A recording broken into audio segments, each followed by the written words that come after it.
Heroes, a look at the history of the military in Presque Isle. I'm Sean Cunningham.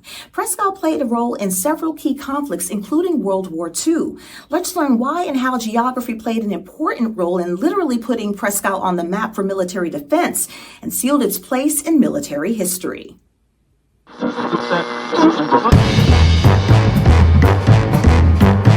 It was the 1940s, the era of big band music, swing dancing, and World War. Because northern Maine was the closest United States land area in proximity to Europe, the Presque Isle Airfield was acquired by the U.S. Defense Department back in 1940 for the future defense of the country. In 1941, the Presque Isle Army Airfield was established as the departure point for planes and equipment going overseas. Then suddenly, the base held a vital role in the nation's defense. More combat planes left from the Presque Isle Army Field for Europe than any other base in the U.S. The mission of the base remained unchanged until the end of World War II in 1945, when the base was deactivated. Then the threat of war again reared its ugly head, this time with Korea. On January 12, 1948, the base was reactivated by the U.S. Air Force, redesignated as the Presque Isle Air Force Base, assigned to the Air Defense Command with the mission of being to defend the airways of the northeastern U.S. The base was also used to conduct basic training exercises for Air Force recruits. Then in 1959, the 702nd Strategic Missile Wing was activated, and the base became the nation's first intercontinental missile base, which was equipped with the SM-62 Snark cruise missile.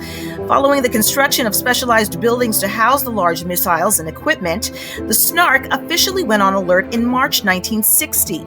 The 702nd was not declared fully operational until February 1961.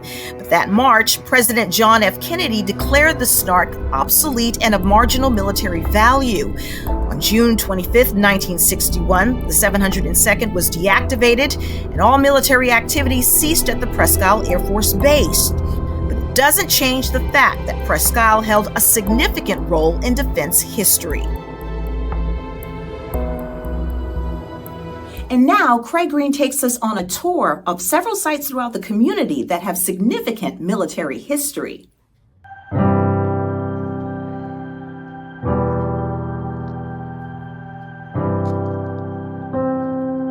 Right, so where are we right now? And kind of point, what exactly is that? So right now we are here at what it would have been alert hangars.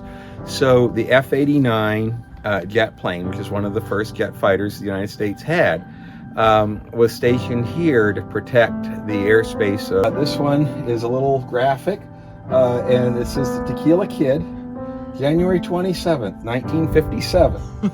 Temperature 53 below zero. L.G. Sosa, Corporal of the Guard. And so on the corner of the building, there's some graffiti like this that's all along the back wall here. From the time of when they were here serving, in the Air Force. I wouldn't call it graffiti. It's kind of like it's the best version of a time capsule because it is. Yeah, it is, and it's etched right into the metal.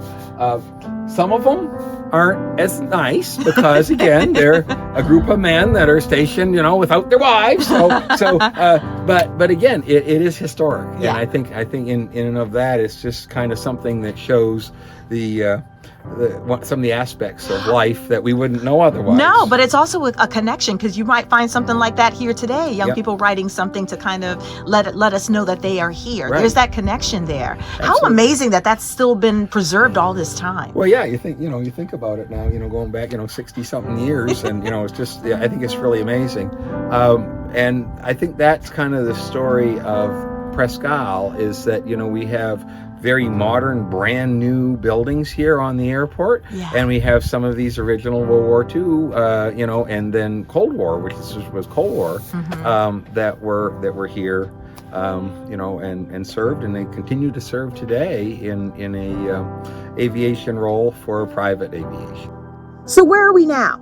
Okay, so right now we are on an actual concrete 13-foot thick launch pad for the Snark intercontinental ballistic missile. And so this, about from 1958 to 1961, was the first installation that was operational in the United States. And so these were a truck launch on an apparatus missile with a capability of flying just over 6,000 miles. So that would carry it from here to just past where Moscow is, and that's why they were interested in that site being here. In northern part of the United States. So this is the actual site. So back in the day where we're standing, there would have been what?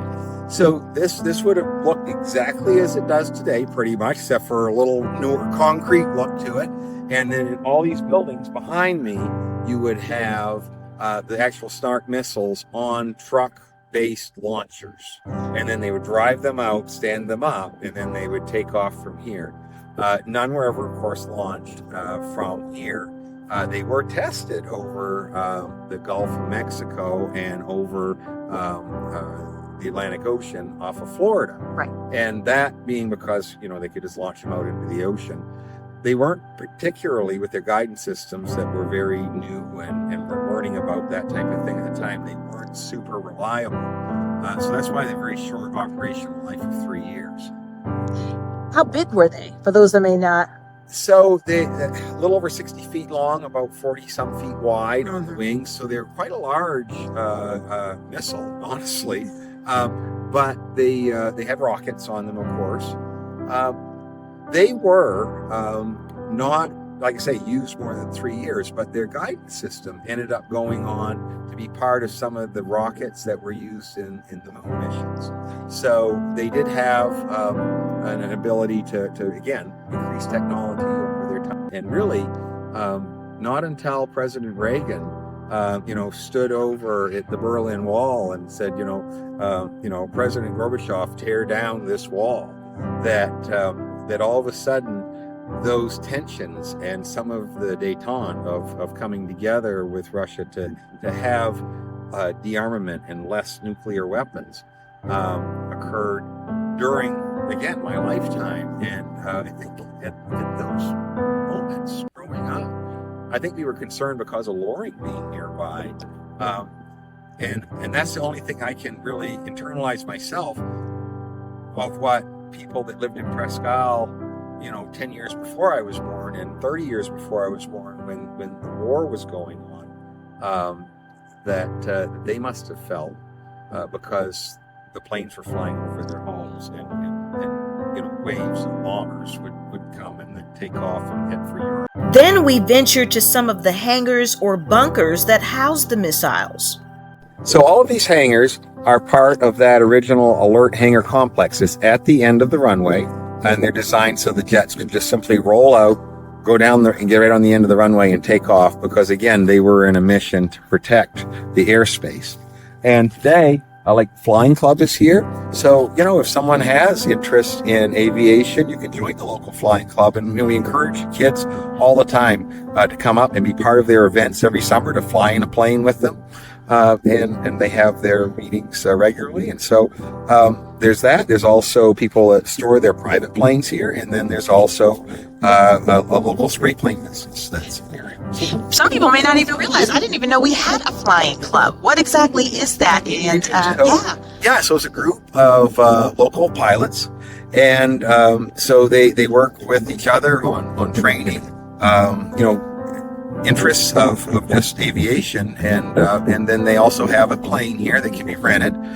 There's lessons available, so I think that's another aspect of Presque Isle that not talked about very often.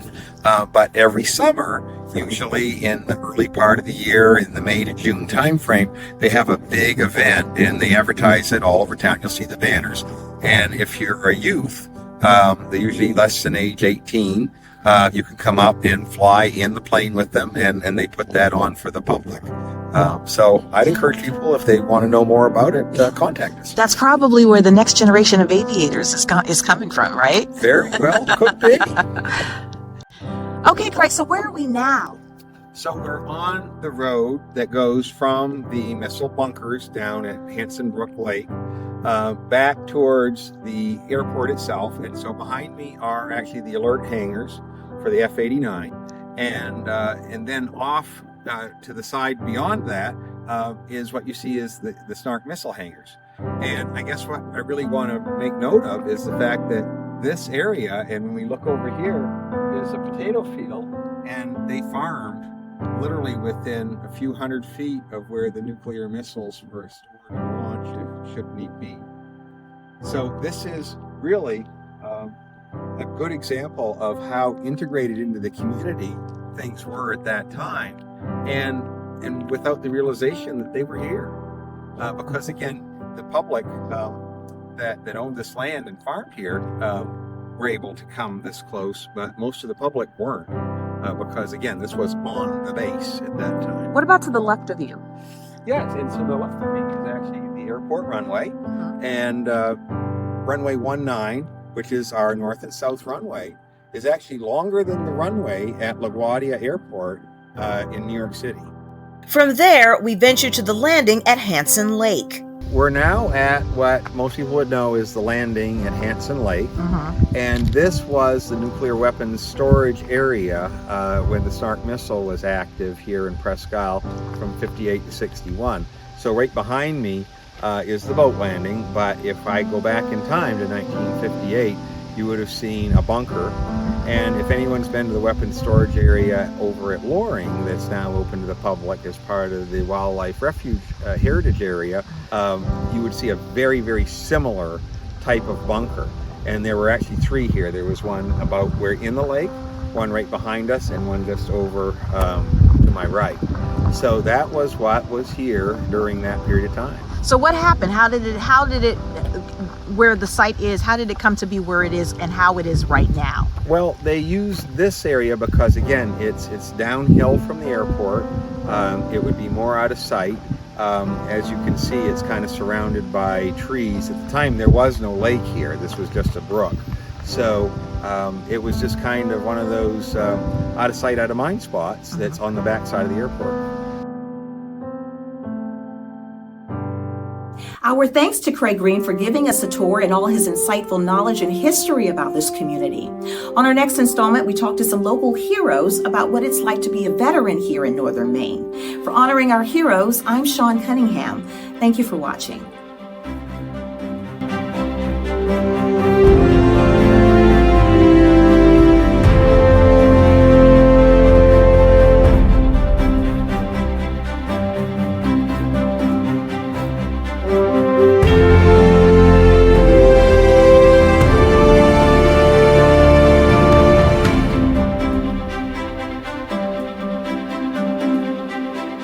Thank you.